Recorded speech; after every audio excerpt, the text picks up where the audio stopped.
Well, I don't know about you, but there's still 6 months left before the November election, and I can't even vote in this election, and I'm getting pretty tired of hearing about all the nonsense. So I thought I'd give us a refreshing glimpse of something going on north of the border. And I'm so glad that I didn't have to be the one to tell you that Canadians are cool. So this is an ongoing joke that we have at the Abbey, or at least I have with the Abbey. Sometimes it's funny, sometimes it's not. But I think that Justin Trudeau is really, truly a breath of fresh air. He is the second youngest person to become a prime minister in Canada. And I thought I'd share with you just a few things that were written up in this article, and then some things that he's already done in his first 100 days of being prime minister that are so positive. And then I found things that sort of tie into what we're studying in Precious Garland with how someone should rule. So I don't know if it's politically correct for me to write to Justin Trudeau. I'll check with Fen about children after. But I'd like to send him a letter without sounding like a proselytizing nun, to encourage him to listen to these teachings, because he's already on the right track. But I think that this will have to be very skillfully done so it doesn't come off as some kind of pressure. I also want to say I've been sort of aware of this guy all my life. When his father was prime minister, I was totally taken with him. I thought he was the coolest person. And when I was 10 years old, I used my allowance money one week to purchase a t-shirt that had his silhouette on it, and underneath the silhouette it said Fuddle Duddle. And I had no idea what this was referring to because I was only 10, and the people at school let me wear the t-shirt.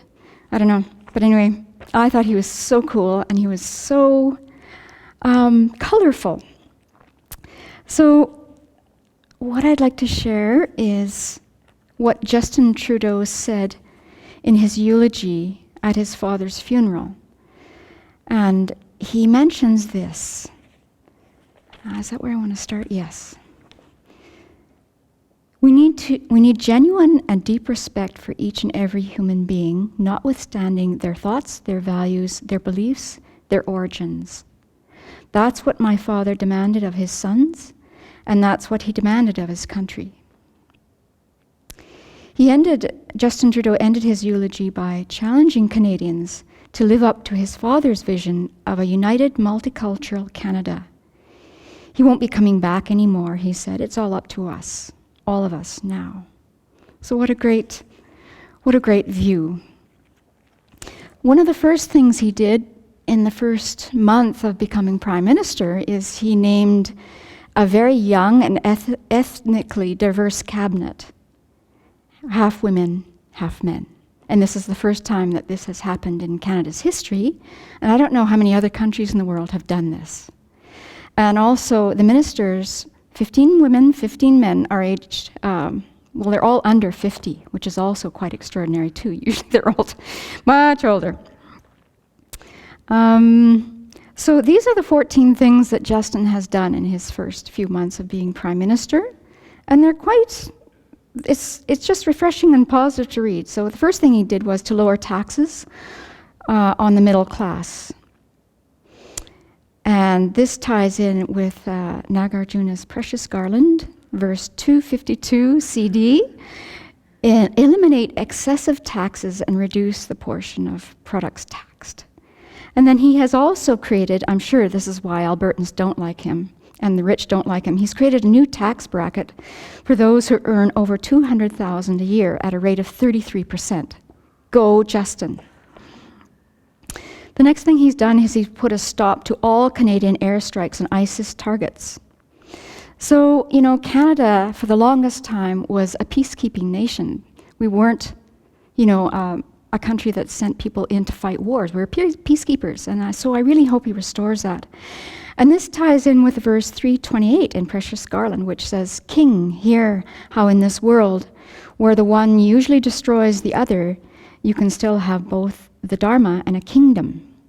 So the commentary about this verse is, to help people and protect the public, it's necessary to enforce the law and punish, fine, imprison, or beat offenders. However, the purpose of this is to stop them from engaging in these actions in the future and to encourage them to change their behavior and engage in beneficial actions. The people enforcing the punishments must do so without malice or anger. These punishments are inflicted with compassion. You have to think clearly about how to run the kingdom without contradicting the Dharma. So that sort of ties in with this. And then when I write to him, maybe it'll just be a personal letter. I'll have to reword this just a little bit. Then another thing he's done is he's made a law that allows more leave time for those who need to access Canada's compassion care benefit to care for sick family members. So this is already in place. And this ties in with verse 243 of Precious Garland. Out of your compassion, always care for the ill, the homeless, those afflicted by suffering, the downtrodden and unfortunate. Respectfully apply yourself to aiding them. Now, a number of things have happened with the refugee situation in the world. So these are the things that are in place now. Contributing $100 million to the UN High Commission of Refugees in order to aid resettlement of Syrian refugees in Canada. Reintroduce the interim federal health program, thus endowing refugees with some health care benefits. This was taken away by the former Prime Minister. I won't mention his name or talk about him right now. Revoking, of course most Americans won't know who that is anyways. Revoking the previous government's decision to not allow a refugee's right to appeal their status when coming from designated countries of origin, and doubling the amount of immigrant application for parents and grandparents to 10,000 in order to foster family reunification. This is also something that the former Prime Minister took away and he's put back. So this ties in with verse 251 of Precious Garland. Always care extensively for places in the world that are oppressed or where crops have failed, that have suffered harm or where there is plague, or that have been conquered in war. So basically, as Precious Garland is asking us, to take care of people experiencing harms and difficulties as extensively as we can. He wants to create a national public inquiry into missing and murdered Indigenous women in Canada. This issue has become larger and larger every year, with more and more women being murdered and going missing. So now he's making it a very big deal, which is very timely. He's continuing to support NATO operations, supporting Ukrainian and military forces, and reassurance, which is military assistance in Central and Eastern Europe. He's also he's behind this removal of any regulation that would not allow a government scientist to speak openly of their work to the media. And if you can believe this, the previous Prime Minister put a gag order on all scientists.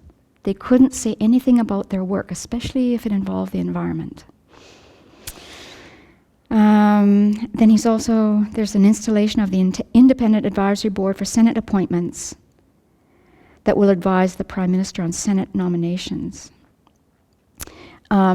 He has just recently nominated 7 new senators who actually, I don't think they're in the Liberal Party. So it's not the old boys club or the old girls club getting back in as Senate members. He's just nominated people who are known for their integrity and ethical conduct. How about that? Let's see. Oh, and then this gender equity in the Cabinet of Canada. And this ties in with verse 329 in Precious Garland.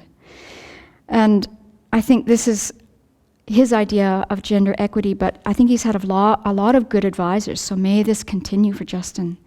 May you always be accompanied by many advisors who are mature in knowledge of good family, well-versed in public policy, afraid of misdeeds, not contentious, and able to see what should be done.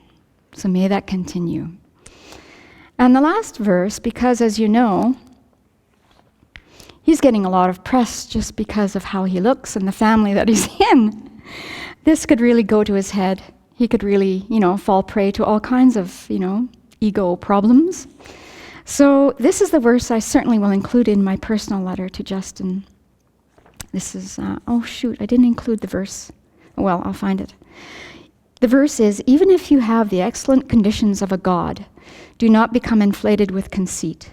Do not be discouraged even by poverty like that of a hungry ghost. So the commentary on this verse is, even though you may have many marvelous possessions, which he has, high social status, which he certainly has, and a great following in this life, which he really has in spades, do not become puffed up with conceit. Dispel your arrogance by thinking that these possessions and circumstances are transient in nature and perish in an instant. I think this person would be open to hearing this. You have hundreds of thousands of better possessions and situations in previous lives you have had, but in a moment they were suddenly gone and nothing remains of them now. Furthermore, everything you possess came from the kindness of others. So there is no reason at all to think you are better than others. So, may Justin continue on this very positive track that he's on. I think he's inspiring many people. He has a great relationship with Barack Obama. Too bad President Obama isn't going for a third term. That's very sad. And may our practice inspire Justin and the people who are making decisions in Canada and all over the world.